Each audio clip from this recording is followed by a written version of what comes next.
श्री शिवाय नमस्तुभ्यम दोस्तों, जैसा कि आप सभी जानते हैं 11 फरवरी 2026 यानी कि बुधवार के दिन फाल्गुन महीने की कृष्ण पक्ष की नौमी तिथि पड़ रही है। यह दोस्तों जो बुधवार है जो फाल्गुन महीने में पड़ने वाला सबसे बड़ा बुधवार है। इस बुधवार के दिन नौमी तिथि पड़ रही है और इसी दिन किया गया 5 हरे मूंग का उपाय कभी भी विफल नहीं जाता है। इस दिन का बहुत ही बड़ा और विशेष महत्व होता है। जैसा कि आप सभी जानते हैं बुधवार नौमी के दिन जो सबसे बड़ा उपाय है वो हरे मूंग के दाने वाला ही उपाय है। इस बुधवार नौमी के दिन आप सभी को 5 हरे मूंग के दानों वाला उपाय जरूर से करना है। बहुत से लोगों ने अब तक इस उपाय को कभी भी नहीं किया है। अब आपके पास आखिरी मौका है जो कि 11 फरवरी को है, तो इस दिन आपको ये उपाय जरूर कर लें।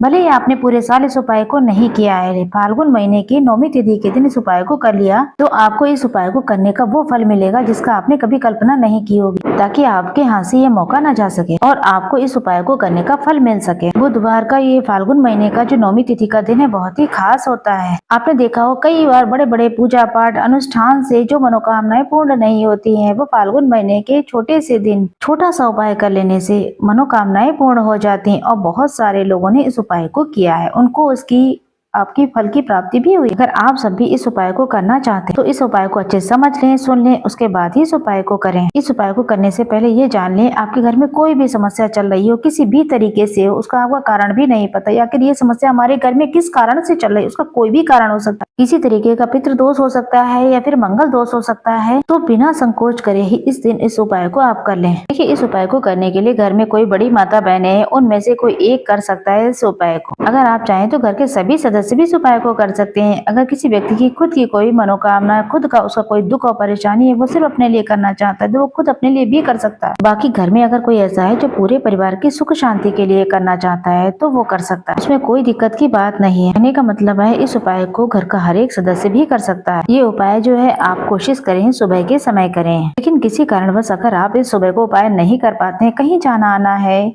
आप बिजी हैं, तो आप दूसरा मौका है आप शाम के समय प्रदोष काल में भी कर सकते हैं। प्रदोष काल का जो समय होता है शाम का समय होता है, शाम के 6 बजे से लेकर 7 बजे के बीच का जो समय होता है प्रदोष काल का समय होता है। आपकी कोई भी इच्छा ऐसी है जो अब तक पूरी नहीं हो रही है, बड़ी से बड़ी विश और मनोकामनाएं पूर्ण होंगी इस उपाय के बाद। ये उपाय आपके लिए सर्वश्रेष्ठ होने वाला है। इस उपाय को करने के लिए आपको 5 हरे मूंग के दाने लेने हैं। नौमी तिथि है, बुधवार के दिन पड़ रही है। 5 हरे मूंग के दाने लेने हैं, साबुत दाने होने चाहिए, खंडित ना हो, इस बात का बस आप ध्यान रखें। वहीं एक तांबे के पात्र में अपने घर से शुद्ध जल ले लें। सभी सामग्री को लेकर आप पहुंच जाएं सीधे भगवान शिव के मंदिर में। तो जो आप मंदिर पहुंचने के बाद आपके पास जो 5 हरे मूंग के दाने हैं, उनमें से पहला हरा मूंग का जो दाना है वो शिवलिंग के सामने जो नंदी महाराज होते हैं उनका उठा हुआ जो पैर होता है वहां पर एक दाना पहला समर्पित कर देना है और ओम नमः शिवाय का निरंतर जाप करते रहें। अब दूसरा हरा मूंग का दाना लेना है और वो शिवलिंग पर गणेश जी का जो स्थान होता है उस पर आपको ये समर्पित कर देना है, यानी कि शिवलिंग के सीधे तरफ ये दाना आपको समर्पित करना है। ओम नमः शिवाय या श्री गणेशाय नमः मंत्र का जाप करते रहें। तीसरा हरा मूंग का दाना भगवान शिव की सबसे प्रिय पुत्री अशोक सुंदरी वाले स्थान पर समर्पित कर देते हैं, जहाँ पर शिवलिंग पर जलाधारी होती है, जहाँ से जल बहकर आता है। उस जलाधारी के बीच में जो कहीं कहीं पे उठी हुई जो लाइन होती है सांप की आकृति की, वहीं पर ये तीसरा दाना समर्पित करना है। जो चौथा हरा मूंग का दाना है वो शिवलिंग पर भगवान कार्तिकेय जी का जो स्थान होता है वहाँ पर आपको समर्पित कर देना है और ओम नमः शिवाय मंत्र का जाप करते रहें। और 5वां जो अंतिम मूंग का दाना है उसे आपको जल के पात्र में डाल देना। हरे मूंग के युक्त जल से आपको भगवान शिव का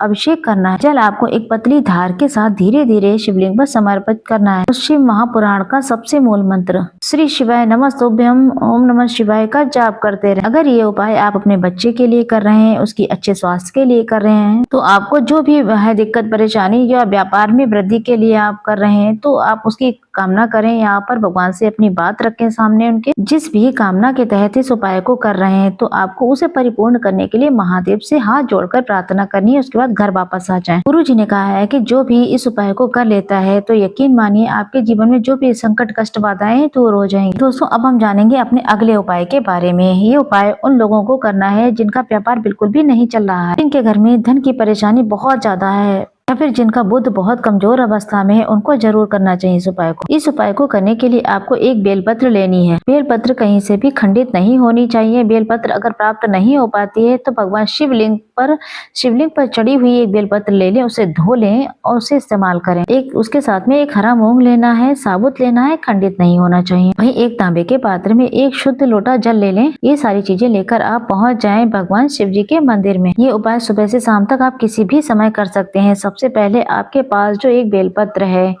आपकी जो भी कामना है, चाहे व्यापार से जुड़ी हो, बुद्धि ज्ञान विवेक की प्राप्ति के लिए हो, आपके घर में सुख को लेकर प्रार्थना है कोई, तो आपको बोलना है। और जो बेलपत्र है सबसे पहले उसको माता असुर सुंदरी के स्थान पर समर्पित कर दें। बेलपत्र की चिकनी वाली साइड जो है शिवलिंग से स्पर्श रहेगी और जो डंडी है वो जलाधारी की तरफ रहेगी। इस प्रकार आपको ये बेलपत्र समर्पित कर देनी है। और एक जो हरा मूंग का दाना है, अपनी कामना कहते हुए हरे मूंग के दाने को उस जल पात्र में डाल दें। अब ये हरे मूंग वाला ये जल हो गया है, आपकी जो भी कामना है, आपका व्यापार चल नहीं रहा है, इस प्रकार से आपको कामना करनी है, तो उनमें से सबसे पहले आपको भगवान गणेश जी वाला स्थान जो शिवलिंग पर होता है, वहां पर पहले जल समर्पित करें। थोड़ा सा जल माता अशोक सुंदरी के स्थान पर समर्पित करें और अंत में जो थोड़ा और जल बचेगा उसे भगवान शिव की शिवलिंग पर धीरे धीरे समर्पित करें। श्री शिवाय नमस्तुभ्यम मंत्र का जाप करते रहें। जो भी आपकी समस्या होगी, विघ्नहर्ता आपकी समस्या जरूर समाप्त करेंगे। तो हम यहाँ पर बात करेंगे अपने तीसरे उपाय की। इस उपाय को करने के लिए आपको 2 दीपक लेने हैं। दोनों दीपक मिट्टी का ले सकते हैं या शुद्ध आटा मलकर भी आप दीपक तैयार कर सकते हैं। दोनों ही दीपक में आप शुद्ध घी का प्रयोग करें।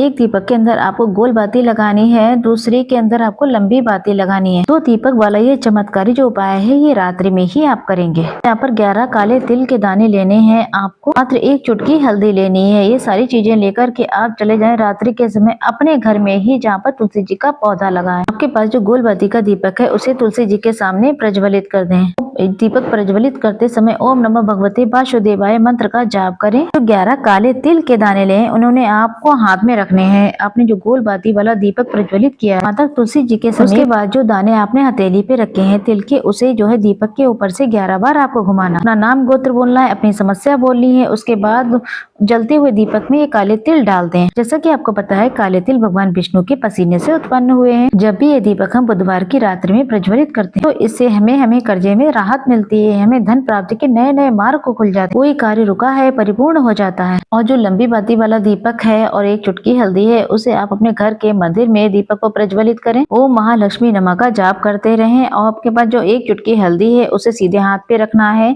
और उस दीपक के ऊपर से 11 बार घड़ी की दिशा में घुमाना है। ओम महालक्ष्मी मंत्र का जाप करते रहना। उसके बाद 1 चुटकी हल्दी को आप दीपक के अंदर डाल दें। 1 चुटकी हल्दी वाला दीपक आपके जीवन के दुर्भाग्य जो भी होंगे उसे समाप्त कर, माता लक्ष्मी की कृपा मिलेगी, धन प्राप्ति के नए नए मार्ग खुलेंगे। गुरु जी के द्वारा बताए गए सारे सिद्ध उपाय हैं, तो इसलिए करें और लाभ उठाएं।